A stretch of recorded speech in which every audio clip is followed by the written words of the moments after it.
Hey Chris, about 2 years ago you made a video asking me if I preferred country life or city life. And that's a tough question, and I did honestly mean to make a video about it, as is proof by the video I started making while I was in New York. Hey Chris, I'm in the Hard Rock Cafe in Times Square.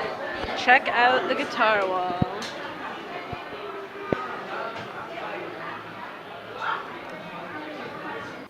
And that's a lot tougher question than it sounds. There are definitely a lot of benefits and drawbacks to both lifestyles. In the city, you get to meet a lot of people, and there's always something to do.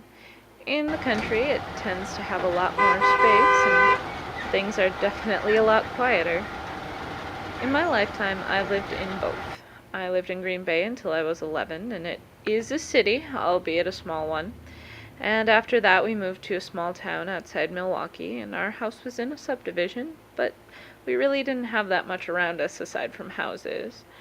I had a chance to revisit city living when I was in St. Paul, but most of my adult life has been spent in La Crosse, which I feel is a pretty wonderful middle ground between country and city living. But what qualifies as better?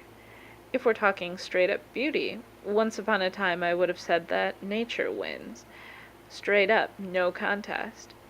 I love the colors and the greens and bright and how everything is just so lovely. Birds and blue skies and gentle breezes. Nature is something we don't create. It just happens. And I think that's something we don't acknowledge often enough. But cities hold their own beauty as well. I don't know if you knew this, but I'm a bit of an architecture buff. One of the reasons I really love living in La Crosse is that if you know what to look for, you can tell when certain parts of the city popped up and when certain buildings and neighborhoods started filling in.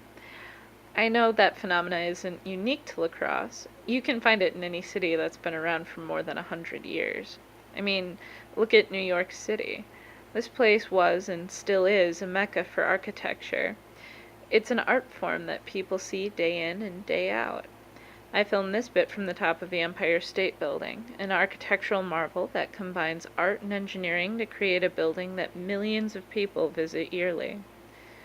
But the beauty of a place doesn't necessarily make it a good place to live. There are definite advantages to a city. The bigger the city, the better the chances are that you can get whatever you're looking for, and the closer it probably is.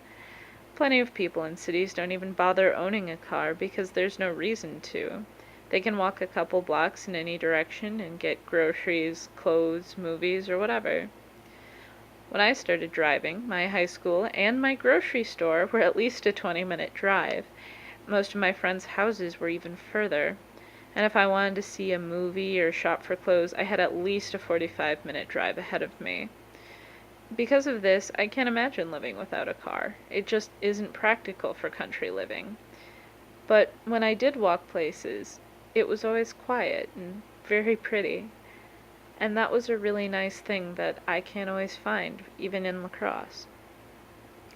But honestly, I don't think the most important part of living is where you are, but instead who you're with. As long as you have good friends and good family, you can live in the middle of nowhere or right in the middle of Times Square.